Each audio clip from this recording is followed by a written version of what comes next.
कुछ नहीं, ठंडे तो है नहीं यार। एक यार देखो, कोई लेयर भी नहीं पहन रखी ना कुछ है। इसको ग्लोबल वार्मिंग ही बोलेंगे, वार्मिंग ही हो रही है सही में। काफ़ी टेढ़ा चल रहा है सिस्टम।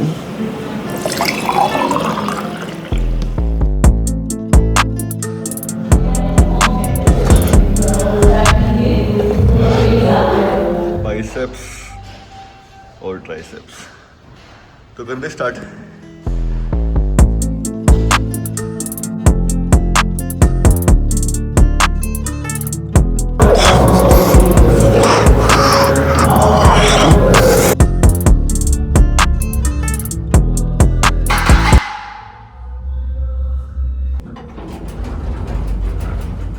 सूरज भी नहीं है फिर भी ठंड नहीं है।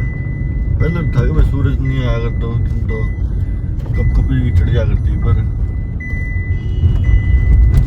अब तो सूरज भी नहीं है फिर भी इतनी गर्मी सी है, ठंड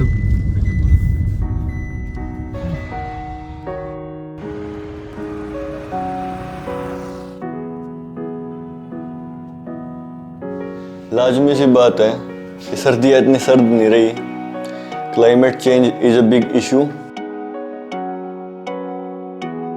In fact, according to United Nations report, in the last 100 years, Earth का climate already warm हो चुका है by 1.1 डिग्री सेल्सियस, जो कि आने वाले कुछ दशकों में इसमें 1.5 डिग्री सेल्सियस तक का इजाफा हो सकता है। और सोचने वाली बात है कि एक सदी का काम हम कुछ दशकों में महसूस करने वाले हैं। And the hard truth is, Earth will continue to warm.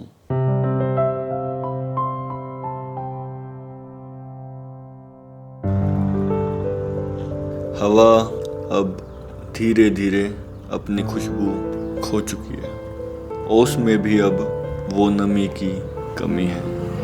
खुशी है कि वक्त ने मौका दिया ये रंग देखने का, वरना पानी भी अब धीरे धीरे रंग बदल रहा है। साफ है कि कुदरत के कुछ सवाल हैं पर बेजुबानों से नहीं।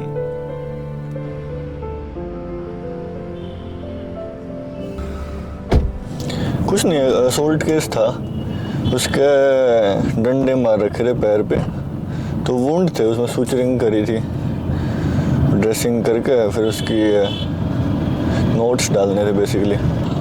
टाइम हो गया यार, लेट हो गए थोड़े से ओपीडी के लिए। आज तो मेरे भी दिहाड़े दर्द है यो। तो पड़ गई थी क्या? आप पे है? मत पड़ी कोने आपकी कुदरती हो या हल्ले। आप पे झटका लग गया था क्या?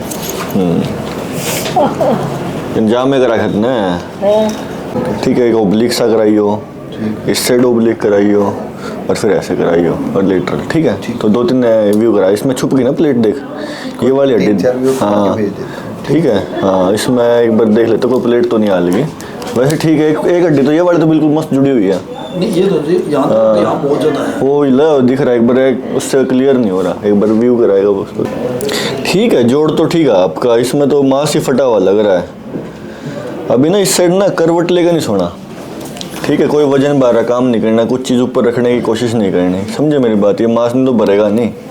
हाँ मांस पट रहा। हाँ, अब जाडे में ज़्यादा है क्या? बीच में तो ठीक हो गया था, राम था ना। बैठ भी जाएगा तो नो पैर लंबा कर दिया, बैठी कौन सा दर्द होने लग गया। चल तेरा मैं 2 पत्ते दे हूँ, ये 2 पत्ते ले जा तू। इस हाथ में छोरा भी रखा है क्या? अच्छा अच्छा, छोटा है। छोटा साल 1.5 साल में। अच्छा, 1.5 साल का रखना पड़ेगा। चलना शुरू कर गया फिर वो बीच बीच में रखना। अच्छा, दादी हो गई। हाँ दादी का चढ़ेगा देख। हाँ ये दवाई ले, इनसे आराम होगा, ठीक है। 10 दिन बाद एक बार दिखाना है। ओपीडी स्टार्ट कर दी। पेशेंट अभी 10 पेशेंट ही आए थे, बैठे थे जो, बाकी पर्चियाँ पड़ी हुई हैं। और फिर THR वाले पेशेंट को पहले लेंगे, फिर एक और पेशेंट का फ़ोन आया है, उसका भी एक्सरे आया है, पेशेंट अभी देखा नहीं है, तो उसका देख लेते हैं क्या कुछ फ्रैक्चर बता रहे हैं। उनको देख लेंगे, उनको एडमिट कर लेंगे, नहीं तो पहले दफा THR करेंगे, फिर आगे काम करेंगे, बस थोड़ा सा ओपीडी फिनिश हो जाए।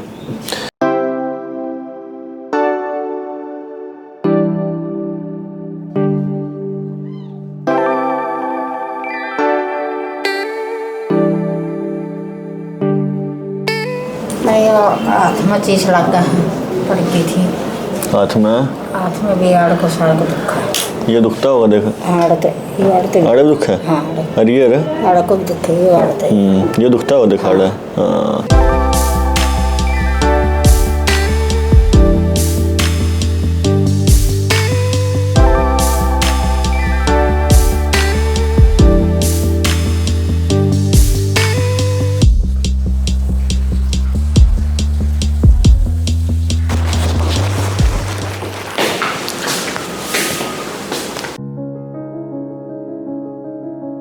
जो अपना फर्स्ट केस है वो 55 ईयर ओल्ड फीमेल है जो अपने कल शाम को भर्ती करी थी, और वो आई थी अपने पास सीवियर पेन के साथ।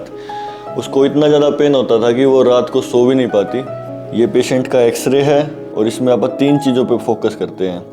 पहला है कि देखो सीवियर जॉइंट डिस्ट्रक्शन हो रखा है, जिसकी वजह से इसमें बिल्कुल ही स्पेस ख़त्म हो गया है अगर दूसरे साइड से आप कंपेयर करें तो।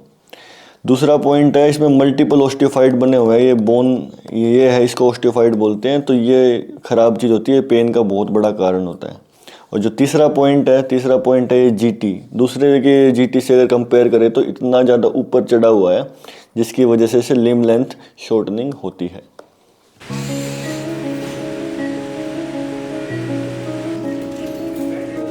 इन टाइप के केसेस में सबसे इम्पोर्टेंट होता है मेटिकुलस डाइसेक्शन, जिससे कि ब्लड लॉस कम हो, because old age patients are very sensitive to blood loss.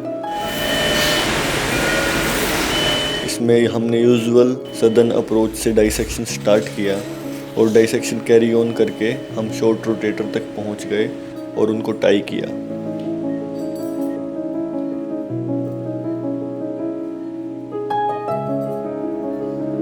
Neck osteotomy के लिए प्रोसीड किया और फिर एडिक्वेट एसिटाबुलर रिमिंग करके अनसीमेंटेड कप को प्लेस किया और 2 स्क्रू से फिक्स किया।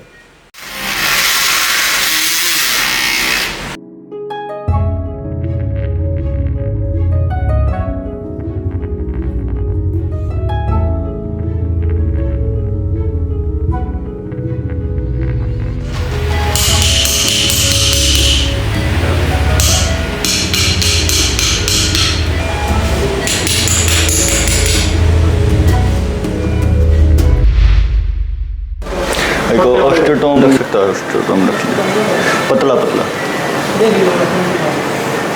ठीक है। हाँ, वो कटोरी चम्मच टाइप रख लिया, सीमेंट लगानी है।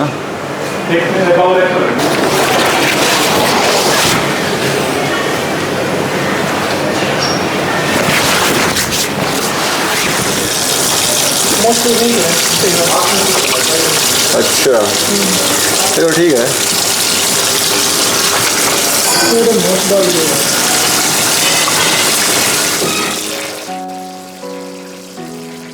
हेड का फ्रैक्चर है और वो भी कम्युनिटेड है, तो इसमें रेडियल हेड को एक्सरसाइज करके उसकी जगह प्रोस्थेसिस लगाएंगे रेडियल हेड का एनाटॉमिकल, और उससे सीमेंट से फिक्स कर देंगे। तो उससे 2 फ़ायदे हैं, एक तो इनको पेन भी ख़त्म हो जाए, दूसरा इसमें जो रेंज ऑफ मोशन है पोस्ट ऑप के बाद immediately range of motion exercise आप करा सकते हैं। ये जो इंजरी है वो काफ़ी अनकॉमन इंजरीज में आती है, और इस टाइप की इंजरीज में सबसे इम्पोर्टेंट चीज़ है जो कि हमें देखनी होती है, if there is any neural deficit or not, क्योंकि इसमें पोस्टीरियर इंट्रोशियस नर्व है, उसका डैमेज होने का चांस बहुत ज़्यादा होता है, उसे हम पिन भी बोलते हैं। तो उसकी वजह से फिंगर ड्रॉप हो जाती है, जो कि पेशेंट को फिंगर एक्सटेंशन और थंब एक्सटेंशन नहीं हो पाता, तो वो पिन पॉलिसी की वजह से होता है। लकीली इस पेशेंट में नहीं था वो।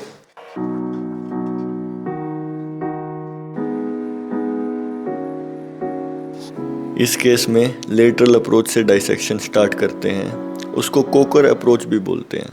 इसमें 2 मसल्स के बीच इंटरवल होता है और वो है एक्सटेंसर कार्पाई अल्नेरिस एंड एनकोनियस। और इसमें सबसे मेन पॉइंट है that hand should be pronated through out the surgery, नहीं तो पिन डैमेज के चांसेस इसमें रहते हैं। ध्यान है साफ ही पड़ा, ठीक है। Then we reach to the radial head, और फ्रैक्चर्ड रेडियल हेड को अनेटमिकल रेडियल हेड प्रोस्थेसिस से रिप्लेस करते हैं।